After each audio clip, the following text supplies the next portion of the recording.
Si Balto ay isang Alaskan Husky na ipinanganak noong 1919 at naging tanyag dahil sa kanyang papel sa Serum Run noong 1925, kung saan ang mga sled dog teams ay nagdala ng diphtheria antitoxin mula Anchorage patungong Nome, Alaska upang labanan ang isang epidemya ng sakit.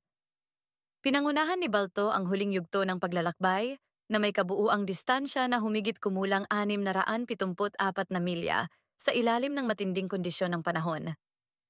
Ang kanyang katapangan at dedikasyon ay nagligtas ng maraming buhay at nagbigay inspirasyon sa mga tao sa buong mundo. Alam mo ba? Matapos ang kanyang kabayanihan, si Balto ay pinarangalan ng isang estatwa sa Central Park, New York City, na itinayo noong 2025 bilang pagkilala sa kanyang kontribusyon sa Serum Run. Like, follow and share